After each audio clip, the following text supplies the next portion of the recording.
Hello everyone and welcome. Today we're taking a look at some PSVR1 games that were desperately missing on the PSVR2 and why these games were so great. With the power of the PSVR2, some of these missing titles would truly shine on the new hardware, and it's a real shame they haven't been remastered or ported over yet. So without further ado, let's dive in. And don't forget to like or subscribe if you enjoyed the video. Skyrim VR was another standout title for PSVR1, offering the full, open-world experience of the Elder Scrolls V Skyrim, including all 3 major DLC expansions entirely in virtual reality. For its time, it was a remarkable achievement, exploring Skyrim in first person, physically looking around as dragons flew overhead or wandering through snowy mountains gave the game a fresh sense of presence and scale that flat-screen version just didn't capture. Unlike many modern hybrid VR titles, Skyrim VR was a separate purchase, but it proved that full-sized, traditional games could work in VR when handled properly. With the power of the PSVR2, there's a real opportunity to bring Skyrim VR back in an even more refined form. A remastered version could feature updated visuals, enhanced performance, and support for the PSVR2's haptic feedback and sense controllers, bringing magic, archery, and melee combat to life in a much more tactile and immersive way.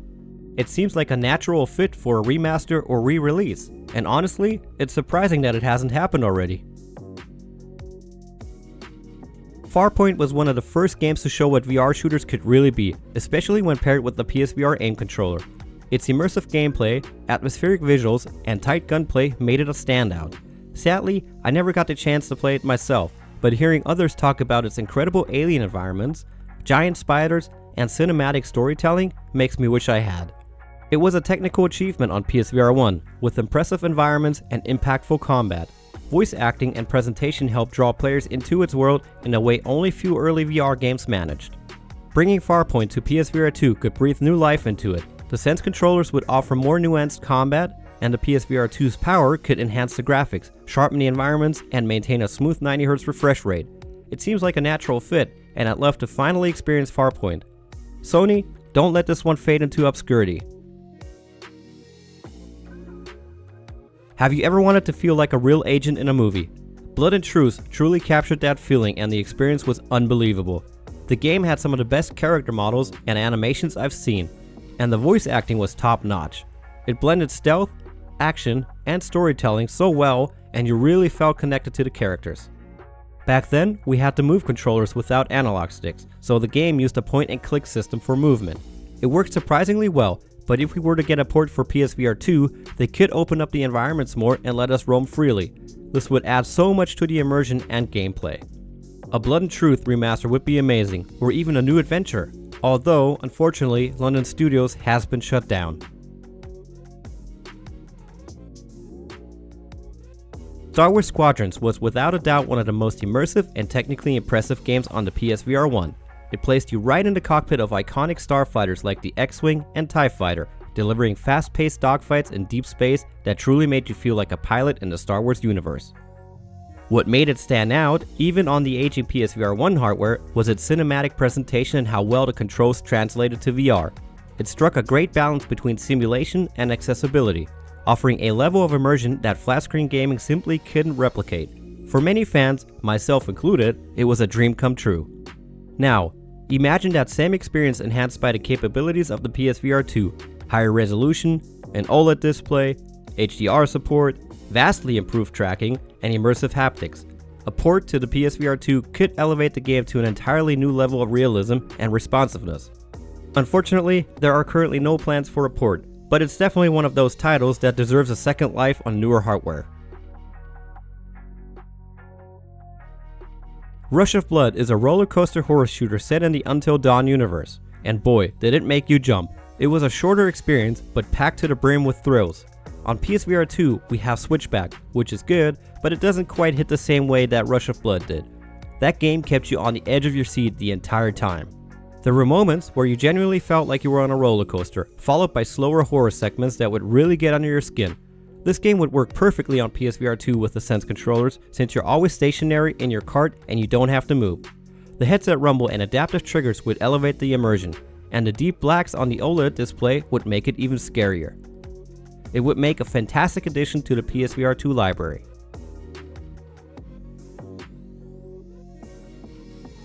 Wipeout Omega Collection in VR was a high-speed adrenaline rush that pushed the PSVR1 to its limits, and delivered one of the most exhilarating racing experiences I've ever had. The full game was playable in VR, and being inside the cockpit at the starting line, waiting for the lights to go green, never stopped being thrilling. The visuals were sleek, the performance rock solid, and the sensational speed was unmatched, especially for players like me who disabled all comfort options to fully embrace the chaos. Leaning into sharp corners, weaving through competitors, and feeling the G-force simulated around you made for a wild ride. A PSVR2 version could smooth out the image, bump the resolution to native 90Hz, and take advantage of the new haptics and adaptive triggers for an even more intense experience. Whether it's a remaster or a brand new entry, Wipeout absolutely needs to make a VR comeback. Astrobot Rescue Mission remains, to this day, one of the most inventive and delightful platformers I've ever played. It was a true showcase of what virtual reality could do for platforming. The sense of scale, the creative level design, the tactile interactions, all of it felt magical and fresh. From tight gameplay mechanics to stunning boss fights, it was polished, charming, and endlessly replayable. When Astrobot was announced for PS5, I was hyped, only to be disappointed when it turned out there would be no PSVR2 support. Why, Sony? Why? This was the flagship platformer for PSVR1, a true mascot of that era.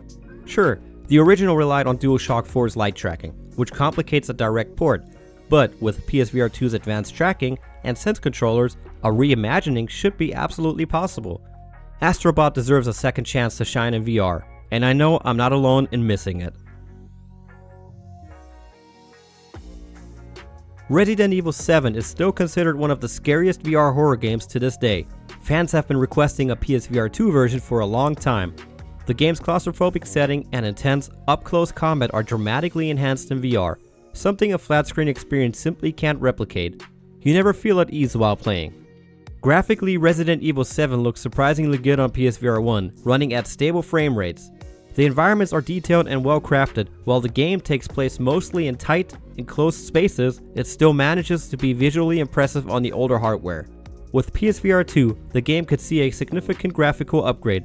The new Sense controllers, which feature analog sticks, could also allow for smoother and more intuitive movement. Combined with improved visuals and haptics, the immersion could reach new heights with an updated version. There were once rumors about a possible PSVR2 port, but those seem to have faded. Still, there's reason for hope. Resident Evil 4 Remake was released for PSVR2. We'll just have to wait and see, I guess.